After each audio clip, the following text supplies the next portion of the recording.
All right, once again, good morning, everyone, and welcome back to another exciting day in mathematics. Warm-up number 40 is on your screen. Number 1 reads, write the compound inequality shown by the graph. And it's a number line. And one inequality starts at -2. It's an open point in green. And then all of a sudden it's shaded going to the left with arrow at the end. Then we have a second one in red, and it starts at +4, solid point, and it's shaded going to the right, and there's arrow at the right. Number 2 says solve -2x minus 16 over x squared plus 15x, and all that equal to 1. For number 3, it says write the equation to the function. They give us a coordinate plane. And on that coordinate plane, they give us a green line. That green line reference points, I'm going to give you some reference points. Let's do -6, -3, and 6, 1. -6, -3, and 6, 1. And you can draw your line straight through those 2 points. And it's just to write your function. I'll give you some time for that. Copy and go. And just FYI, BTW, it is going to be a session packed with stuff. We are going to do a review of what we've done for the past 2-3 sessions, so hopefully that clarifies some stuff. But then we are moving on, okay? Yes, Mr. Q. All right, good. As you were. All right. Number 1.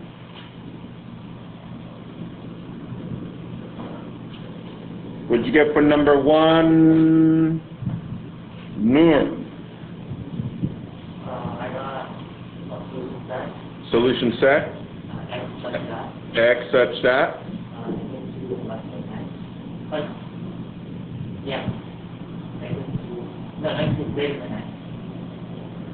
Okay, -2 greater than x, but since x goes first, x is less than -2, or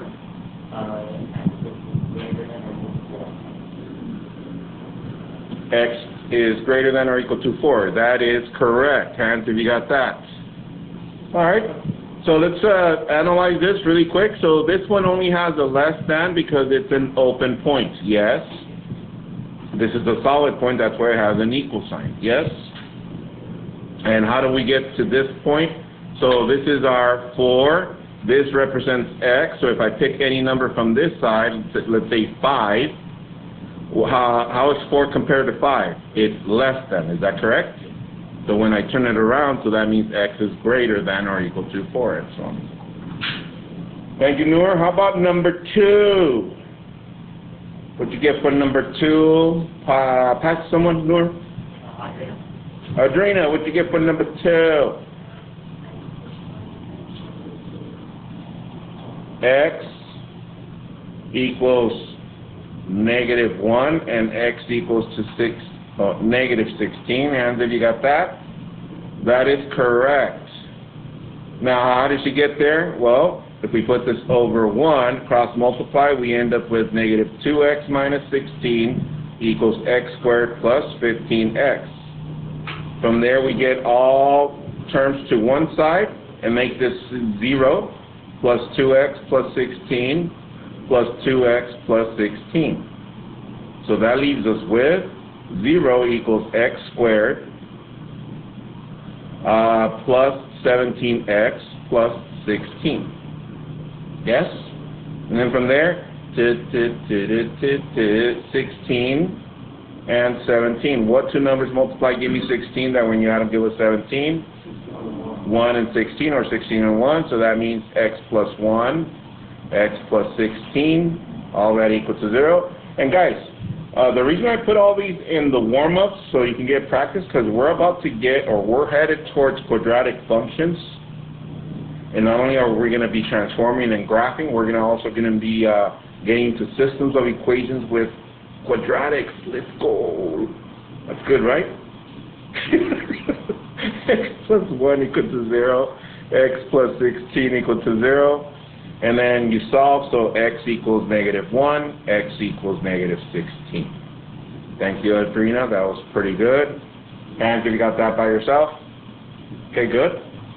Number 3, Adrena, pass someone. Number 3? Oh, yeah. All right, so for this one, they're asking for the function. And remember, whenever you start with a linear function, you always start with y equals mx plus b, yes?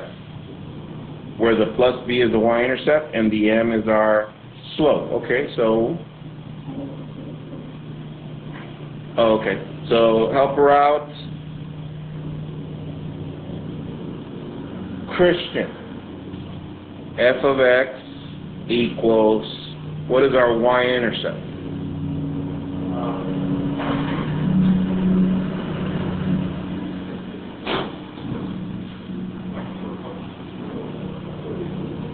My goodness. Can you guys hear that? Well, those of you that are watching this live, make sure you ignore that noise. That they just decided to do like some work in the back of my classroom. I don't know what they're doing. Is it a lawnmower? Wow. Anyways, where does this green line cross the y-axis? It crosses at -1. Yes, that's my y-intercept. And to get my slope, I pick 2 points. I'm going to go from here to here. How many steps up? 1. How many to the right?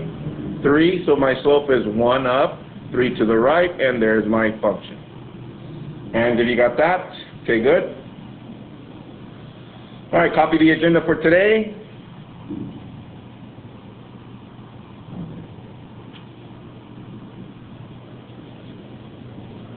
Agenda, warm-up number 40. We're moving on to transforming functions, fun stuff. And tonight's home play is going to be page 41, numbers 1 through 4. And instead of being 2 problems, I'm only going to give you 1 because we're not going to get to the second part of the session. And notice I'm trying to make an emphasis on tutoring. Is it working? Yeah. Tutoring. Tutoring. Miguel, if you were to tell someone something from the screen, what is it that you're looking at? Let's go, tutoring. Once again, Tuesdays and Thursdays, tutoring guys, please, pretty please, especially those of you that are having issues with functions, right now is the time. We are barely getting started, okay? Now, once again, let me revisit something that I talked about not too long ago, which is the brain. You guys remember when I talked about the brain? You're like, no, Mr. Q. Well, I did. Here he goes. Before I move on, let me draw a brain. There it is. I know, right? Could have been an artist. So I mentioned that our brain functions this way. Whenever we learn something, now I'm going to talk specifically about academics. Whenever we learn something, it first starts here in the frontal lobe, known as the short-term memory. Short-term memory. Okay? That means that you store stuff there for the day or 2 or whatever the case. However, in order for you to move that to the back, over here to the back of the head, this is known as the long-term memory. In order to send information from here to here, there's a process. That process is repetition of 3 or more times. Repeating something 3 or more times. However, it has to be done in what? 24 hours. You're like, what does that mean, Mr. Q? Well, let me put it in your context. Oh. Here's an eye. You guys see the eye? Yes? Okay. So, how does that work with you guys? Think about how many problems I give you guys sometimes at night to do for home play. Anywhere starting from what? 3. Sometimes all the way to what? 12 to whatever. Okay? Well, that needs to be done in how many? 24 hours in order to go over here. Well, Mr. Q, what if that day I went to the movies and somehow I didn't do it? Okay? You only keep about 60 to 50% 60% of the content. Let me repeat that again. Your brain can only keep 50 to 60%. And how does that translate to you guys? Well, let's say tomorrow's Friday, and I gave you a pop party of the stuff we've been looking at, for say, and you haven't been doing your home plate. So here's the pop party.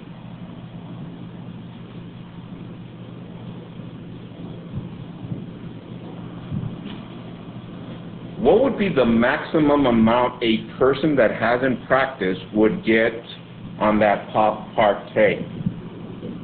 60%. That's without any mistakes. Therefore, some of you are like, that's why in my history class I only got a 50. Hello? If you're copying from people, that's what you're going to get. Your brain, guys, your brain cannot produce what it's not in there.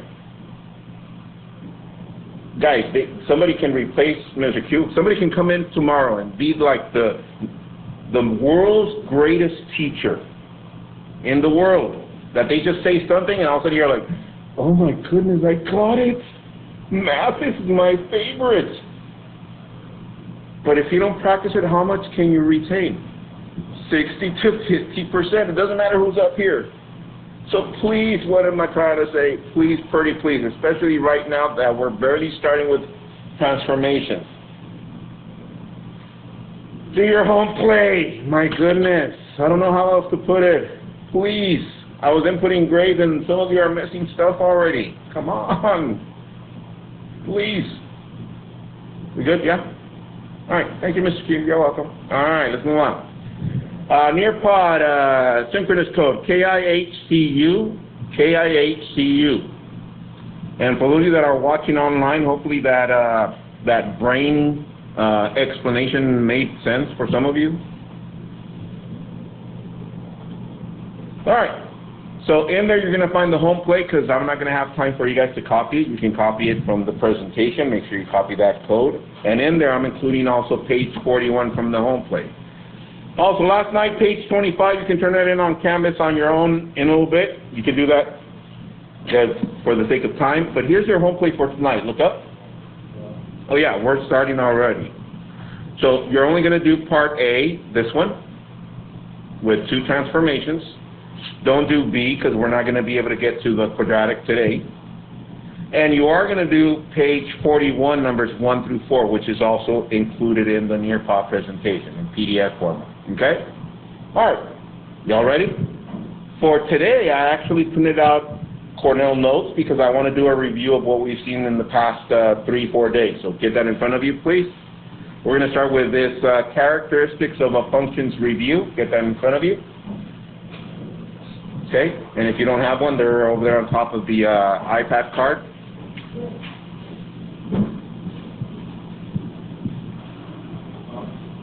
All right? So, it says, characteristics of functions review. The graph shows a function that models a value B in millions of dollars of a stock portfolio as a function of time T in months over an 18-month period. Okay, so here's the function. Here's the graph that they give us. Okay?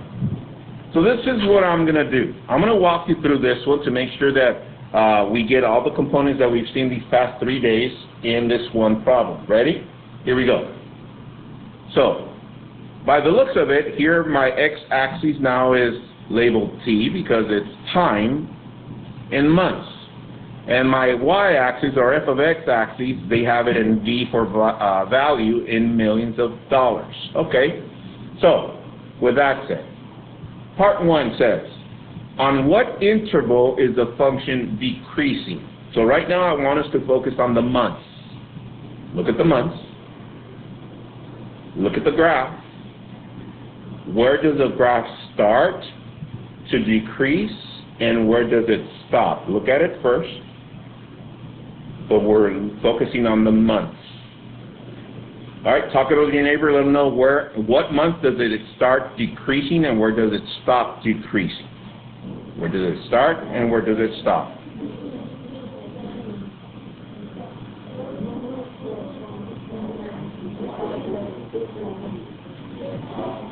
So if you have your highlighters, get those ready to help you, if that's going to help you. All right, so let's see. Get us started, please. Carlos, where does it start decreasing? What month?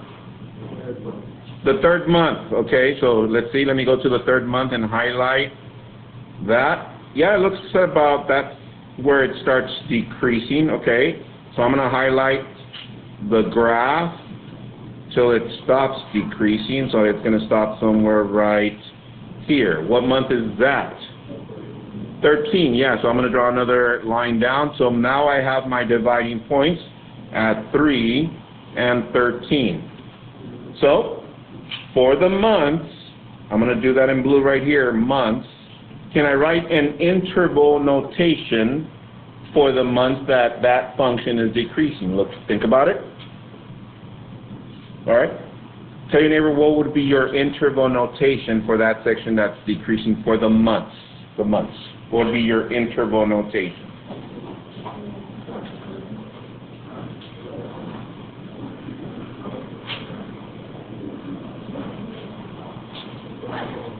All right, good conversation. Sky, what'd you get?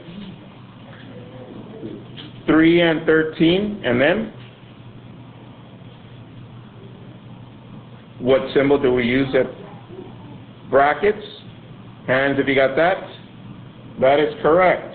Yes, from 3 to 13, and that point is included, yes.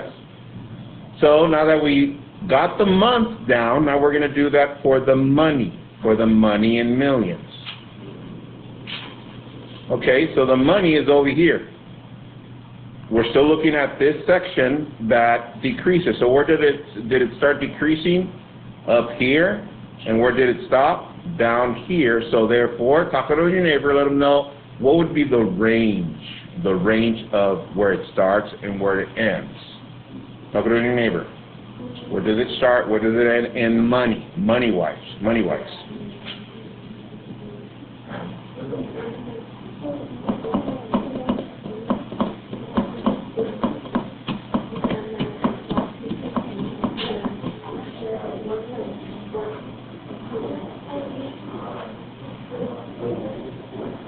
All right, let's see. Andrew, where did it start? How much money did we start with before it stopped decreasing? 2.75 is up here. Let's see. 2.5. Okay, so it's about right there. I think that's true. Let me follow this. Let me use my green highlighter. Let's see. I'm going to follow this. Yeah, that looks about right. It hits that spot right on the mark. And it stops way down here. So where did it stop? 0.75. Let's see. 0.75. Let me follow that all the way through. Let's see if it's true. Yeah, that looks about right. So, tell your neighbor the interval notation in millions in regards to that section that decreased. Talk it over to your neighbor, interval notation.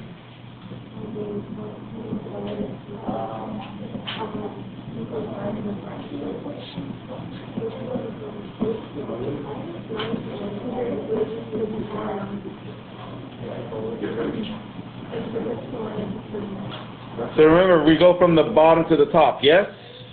Alright, so give me the interval notation. Sandra, what would be our interval notation in millions?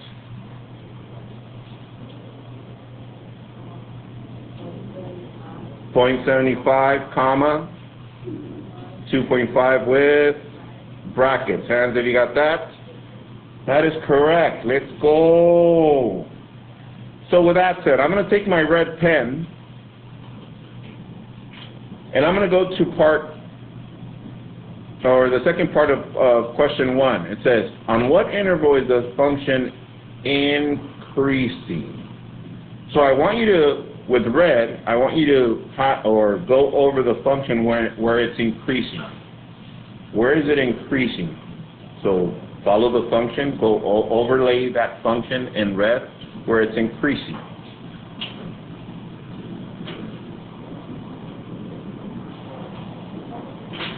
All right, I'm going to start you off. Ready? My function starts over here, and it looks like it starts increasing. And it stops at about right there. Is that true? Yes? Okay. So that's where it increases.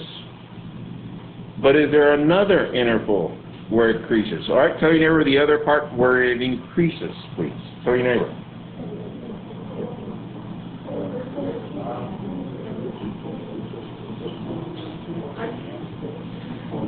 All right. Let's see, Brisa. Where does it start and where does it end with the increase for the second part?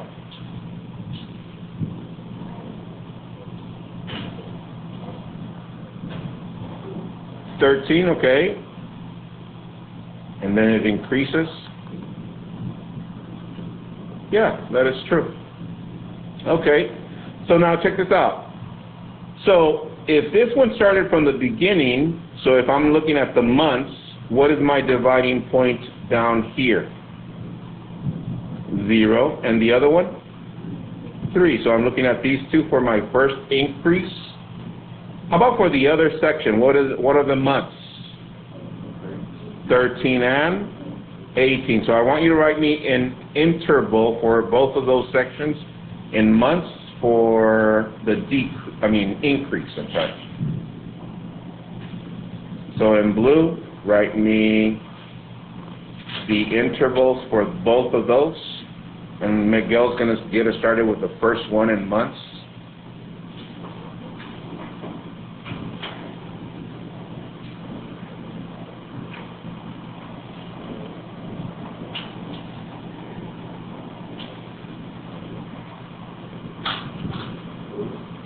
Zero, 3,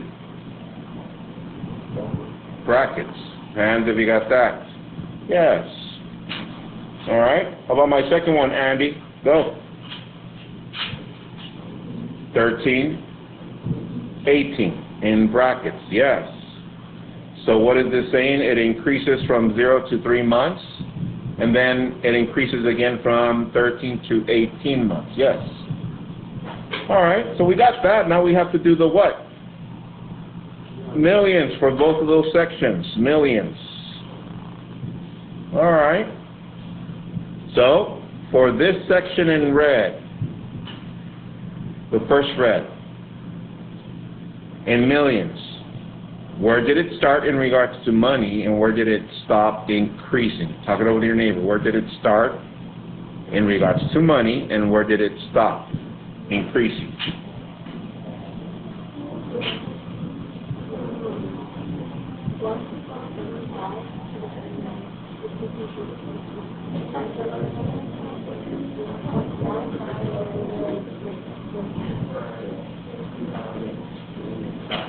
Let's see. Lewis, where did it start, the first part? 1.75, let's see. Yep, that looks about right. 1.75, that's my first dividing point. And where did it stop increasing? 2.5. So those are my two dividing points, yes. Therefore, if I use those two for my interval, Lenny, what would I write? 1.75, comma, 2.5, and both of them with brackets. That is correct. All right. So I walked you through this one. Find me the range in interval notation now for the other one that increases. Where did it start with the money and where did it stop?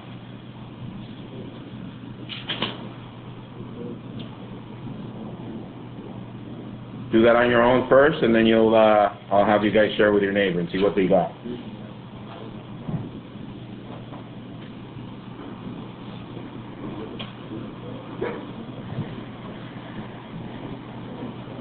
All right, tell your neighbor what you got for yours, for the second part that increases.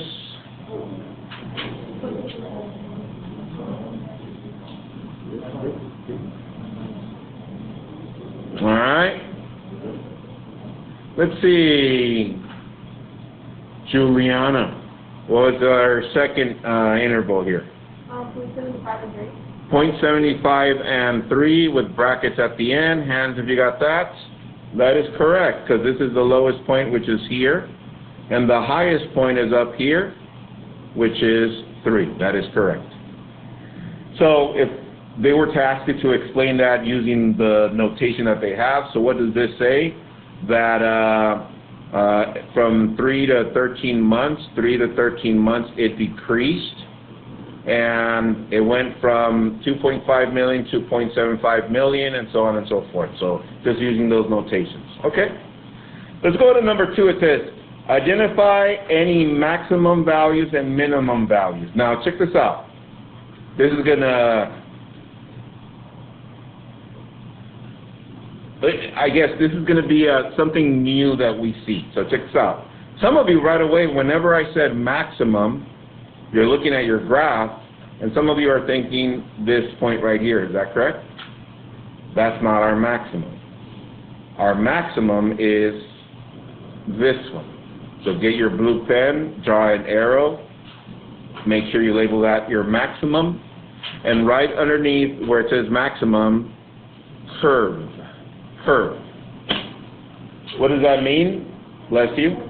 That the maximum of a function is the maximum of the curve, not the function. Let me repeat that again. The maximum of the curve. So, if I was to ask you for the maximum point of the function, the maximum point will be what? 3. But when they just ask for the maximum value, then you're going with the curve, So if that's true, tell your neighbor what would be the minimum. Minimum. What would be the minimum?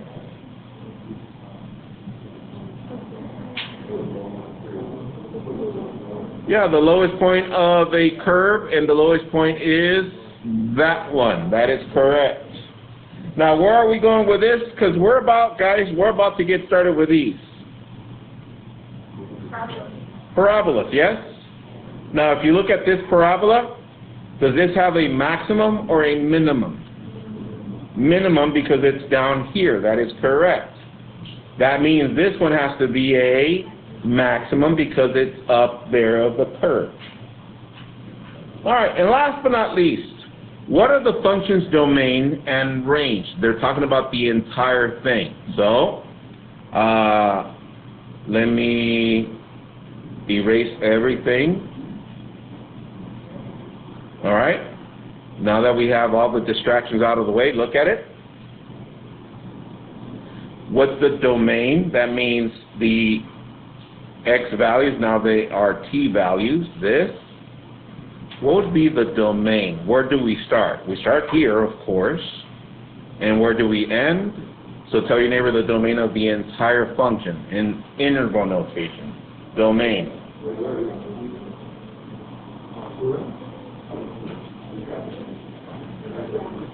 All right, what's our domain?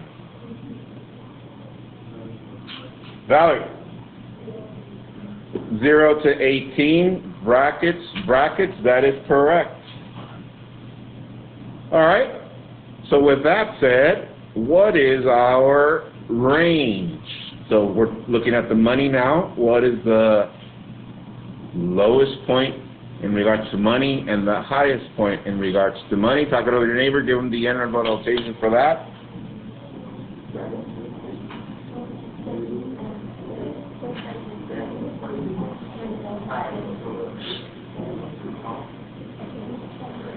All right. Let's see, Jessica, what'd you get? 0.75. All right, which is here. Let's see. Yes. Okay. Comma.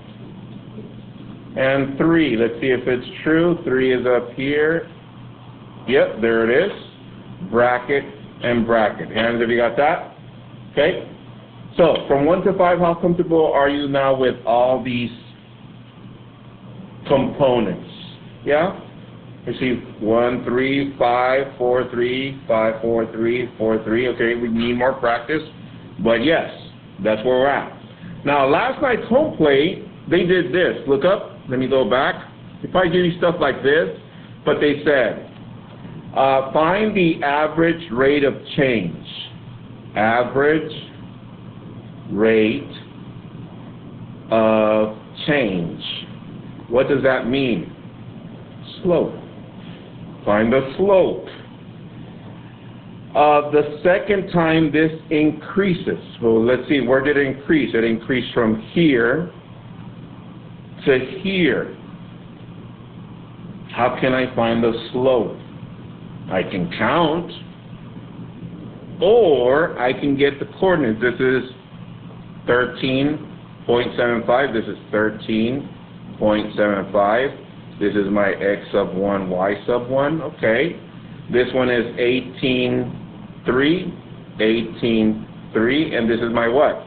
X sub 2, y sub 2. And what do I do to get my slope? M equals y sub 2 minus y sub 1 over x sub 2 minus x sub 1. And that was last night's home clue. That's exactly how you do it. The only thing they said, what's the rate of change between x13, which is here, to x18, which is over here? Well, we need the y value for that one. Here it is. And the y value for that one, which is right there. All right. All right, let's move on. Enough of that tomfoolery. Here we go. All right, y'all ready? Ready for transformations? Let's go. Let's go. Our objective for today, I can transform a function using different parameters. I can transform a function using different parameters. So write that at the bottom left of your Cornell note. And did that help getting the Cornell note printed out with stuff, yes?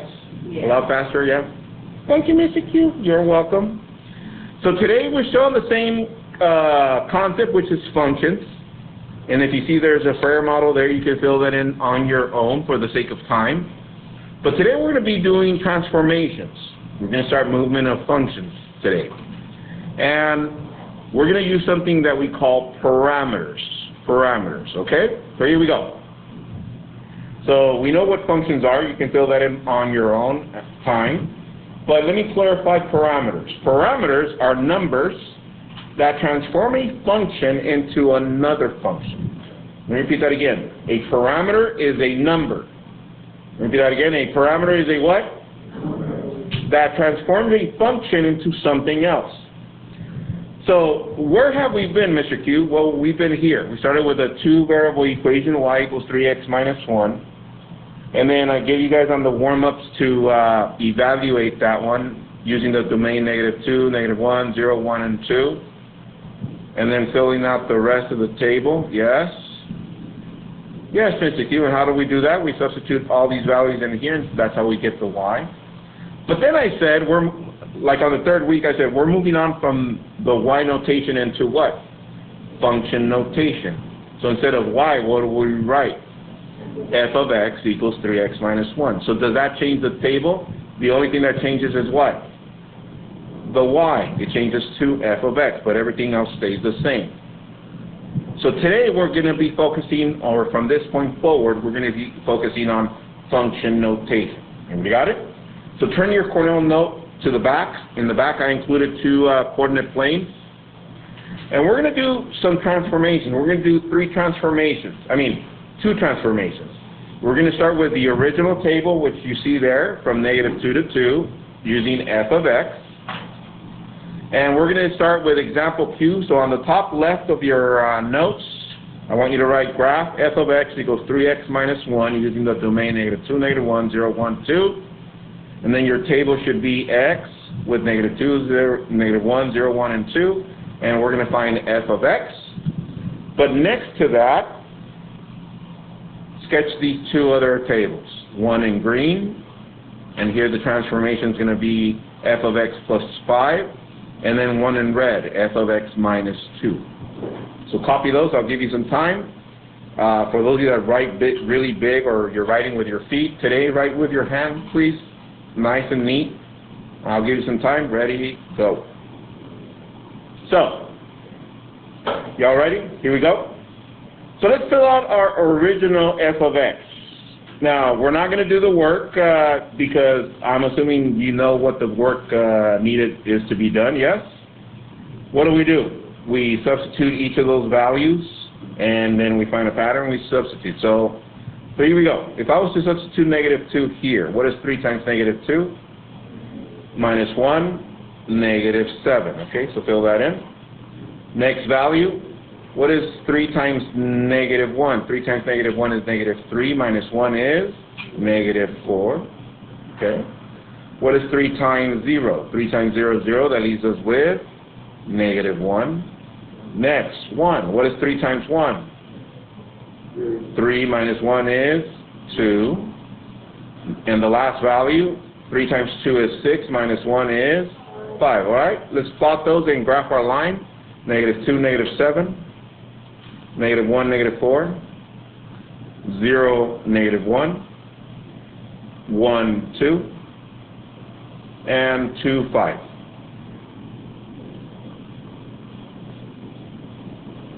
So with black, sketch your line. Make sure it goes through all the points, arrows at the end. Nice and neat like mine. Now, I know it's not going to be as nice as mine, but try.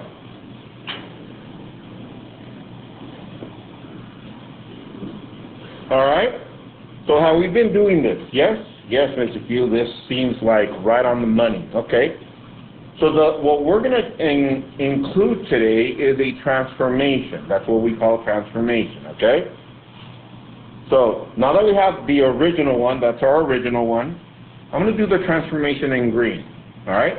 So, writing utensils down, look up to the screen. Please, pretty please. You can finish your graph in a little bit. Look up to the screen, please. Writing utensils down.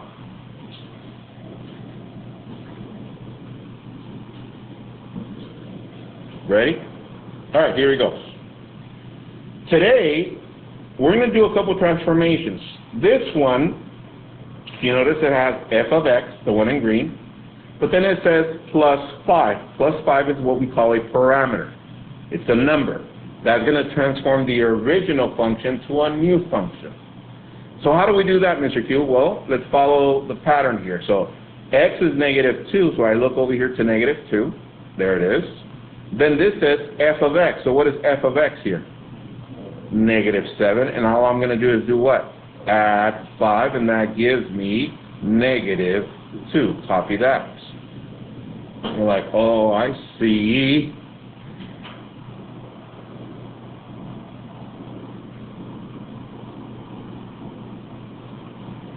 All right. Next. Let's do the next one. -1 of x. So over here is -1 of x, but this is f of x plus 5. What is f of x at that point? -4 plus 5. What is -4 plus 5? 1. Yes. Let's go with the next one. X is 0. Here's 0. What is f of x? At 0, it's -1. Then our transformation is plus 5. That leaves us with 4. Next, x1. What is our f of x? F of x is 2 plus 5, and that gives us 7. And last but not least, when x is 2, what is f of x? It's 5, and for our parameter of 5, that leaves us with 10. All right, let's graph that one in green. Now, this is how you need to look at it. Look up. I'm going to focus just on the green table. What is x? -2. What did we get after the transformation? -2. So -2 is right there.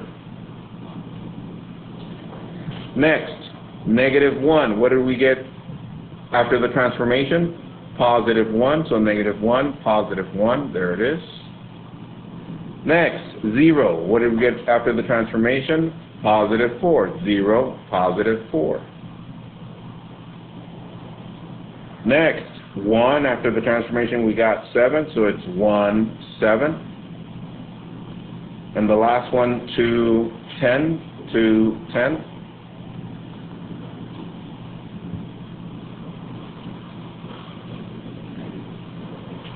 And sketch your line going through the points.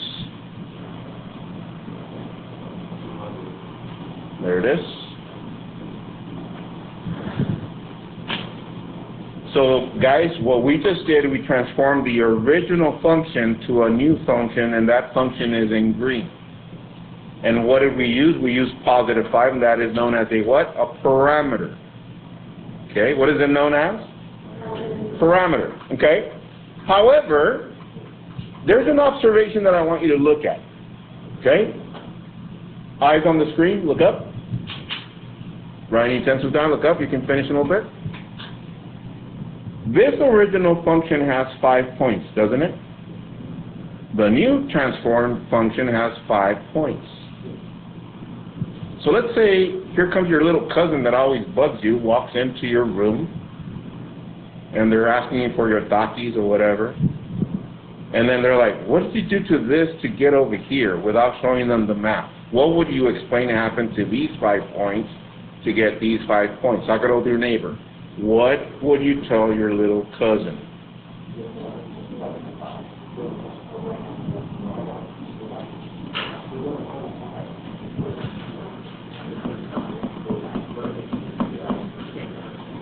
Alright, let's see. Brooke, what's happening?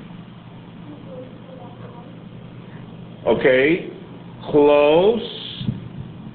Lewis, what's happening?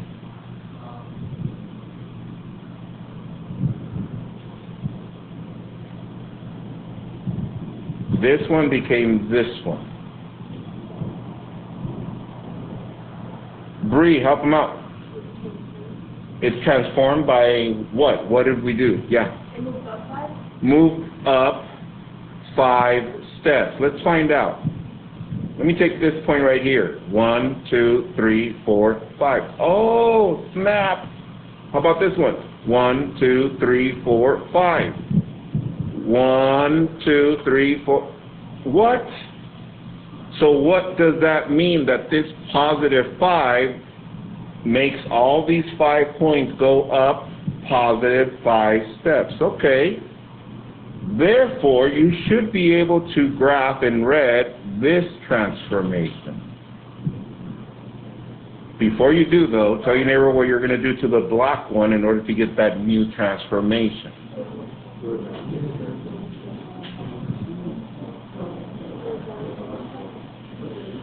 Alright, let's see, as you're working on that, Natalia, what are we going to do to get the red one? Yeah, down 2 steps. Alright, so from here I go 1, 2, this one, 1, 2, this one, 1, 2, this one, 1, 2, and this one, 1, 2. Let's graph it. I'm going to do that in red.